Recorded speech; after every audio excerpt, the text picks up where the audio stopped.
My channel Microbiology with Udia Khan. So today our topic is morphology of fungi and growth in fungi.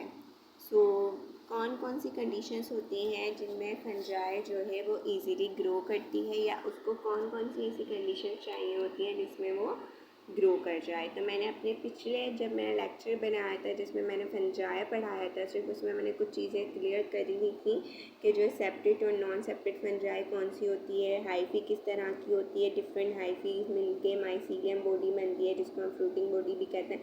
तो ये चीज़ें मैंने उसमें वहाँ पर आपको क्लियर कर दी थी। तो आज का हम टॉपिक अपनी माइसीलियम से स्टार्ट करेंगे। Few hyphae combine to form mycelium to structure of fungi. कुछ हाइफी मिलकर क्या बनाती हैं, माइसीलियम बनाती हैं जिसको हम टू स्ट्रक्चर कहते हैं फंजाई का।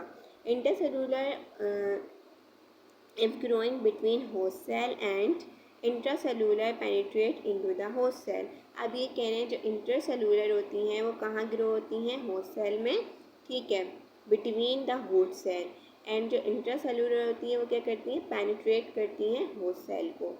तो इंट्रा और इंटर का आपको डिफरेंट यहाँ पे पता चलिए कि किस तरह से माइसीलियम वर्क करते हैं।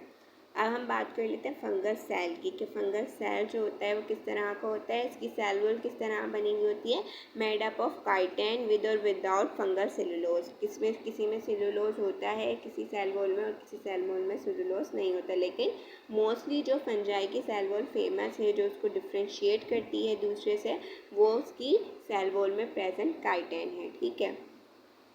Cell wall is followed by cell membrane regulate the movement of soluble substance into और out of the hyphae। तो सेल मेम्ब्रेन क्या करती है, उसका आपको पता है उसका काम ही रेगुलेशन का है। वो रेगुलेट करेगी कि कितने भी बाहर से या अंदर से जो मतलब हाइफी लेकर आ रही है कोई भी न्यूट्रिशन है कोई भी चीज़, तो उसको रेगुलेट कौन करेगा, सेल मेम्ब्रेन करेगी फंजाई की। Cytoplasm of fungi contain endoplasmic reticulum and vacuoles. तो साइटोप्लाज्म में, इसके साइटोप्लाज्म में कुछ एंडोप्लाज्मिक रेटिकुलम और वैक्यूल्स भी होते हैं। अदर सेल ऑर्गेनल्स जैसे कि और दूसरे भी होते हैं, mitochondria, ribosome, vesicles, micro bodies, ये सब कुछ होता है, ठीक है। Genetic information is present in DNA, वो तो आपको पता है जेनेटिक इन्फॉर्मेशन कहाँ पर कोड होगी, कहाँ पर होगी, सिर्फ डीएनए में। ऑल फंजाई लैक क्लोरोफिल, जितनी भी फंजाई होती हैं उनमें क्लोरोफिल नहीं होता। However, some pigments are reported either in cell wall और साइटोप्लाज्म, लेकिन कुछ जो है पिगमेंट्स उसके देखे जाते हैं या देखे गए हैं सेल वॉल या फिर साइटोप्लाज्म में, ठीक है। ये नहीं भी देखे जाते हैं क्योंकि मोस्टली फंजाई जो जानी जाती है वो नॉन क्लोरोफिलस होती है, उसमें क्लोरोफिल नहीं होता, ठीक है, लैक ऑफ क्लोरोफिल होती है। अब इसकी ग्रोथ की बात कर लेते हैं। तो लाइट किसको किस तरह चाहिए होती है, most fungi do not require light for their growth. बहुत सारी जो फंजाई होती हैं उनको लाइट की ज़रूरत नहीं होती ग्रो होने के लिए, जैसे कि वेजिटेटिव ग्रोथ हो गई। However it is needed by many species for sporulation and spore dispersal. लेकिन कुछ ऐसी भी होती हैं जिनको लाइट की ज़रूरत होती है, किसके लिए, स्पोर्ट्स को डिस्पोजल, इनके डिस्पर्सल मतलब फैलाने के लिए, स्पोर्टुलेशन का प्रोसेस करने के लिए सम टाइम लाइट की ज़रूरत होती है, लेकिन कोई इतनी ज़्यादा ज़रूरत नहीं होती फंजाई को ग्रो करने के लिए लाइट की। अब टेम्परेचर की बात कर लेते हैं तो मिनिमम टेम्परेचर जो होता है इसका 2 to 5 सेंटीग्रेड होता है, ठीक है, मिनिमम कम से कम, ठीक है।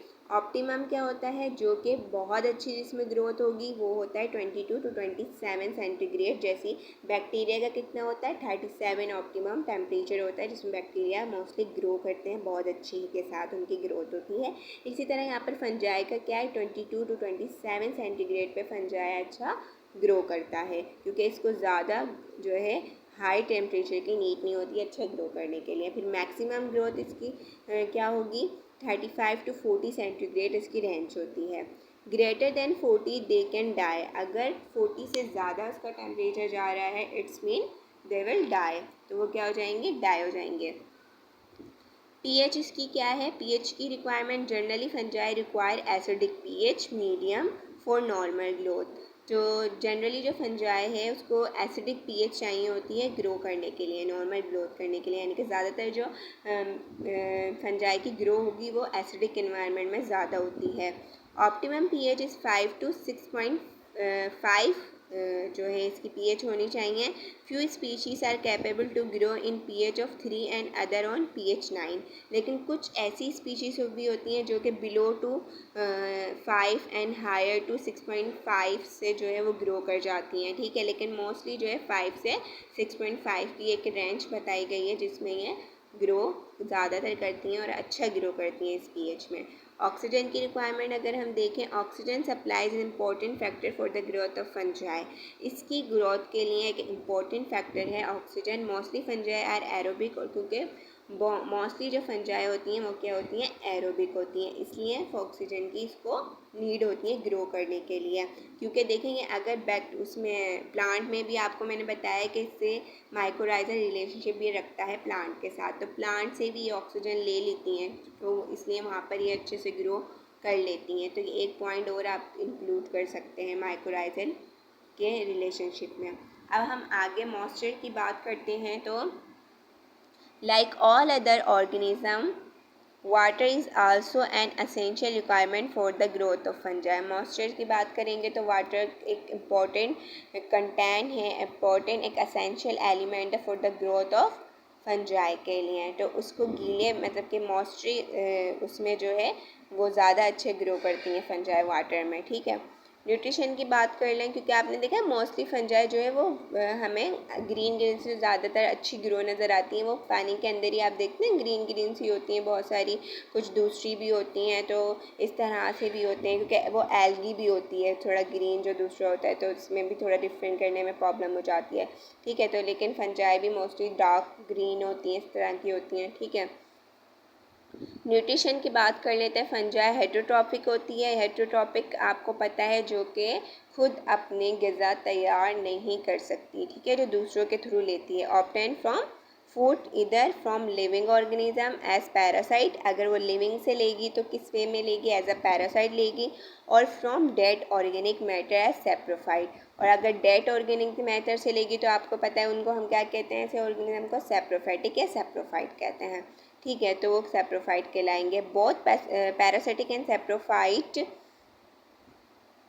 में बी ऑब्लिगेट और फैकल्टेटिव। अब वो ऑब्लिगेट भी हो सकते हैं या फैकल्टेटिव भी हो सकते हैं। ऑब्लिगेट और फैकल्टेटिव कौन से होते हैं? ऑब्लिगेट फैकल्टेटिव जो होते हैं वो ये होते हैं कि एक चीज़ मतलब कि दोनों तरह से काम कर सकती है, कि नहीं हो तो तब भी चलेगा और हो तो तब भी चलेगा। तो ये फैकल्टेटिव वो प्रोसेस होता है। ऑब्लिगेट वो होता है कि एनी हाउ वो चीज़ चाहिए हो, उसमें ऑब्लिगेट होनी चाहिए, यानी कि उस चीज़ का ओबे होना चाहिए।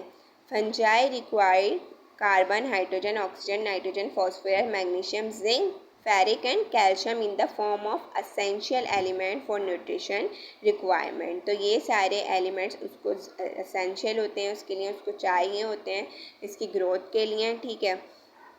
Glucose, nitrogen, ammonium compounds are best food for many fungi. जैसे ग्लूकोज हो गया, नाइट्रोजन, अमोनियम हो गया, ये बहुत अच्छे कंपाउंड्स होते हैं, बहुत अच्छा फूड होते हैं किसके, फंजाई का, ठीक है।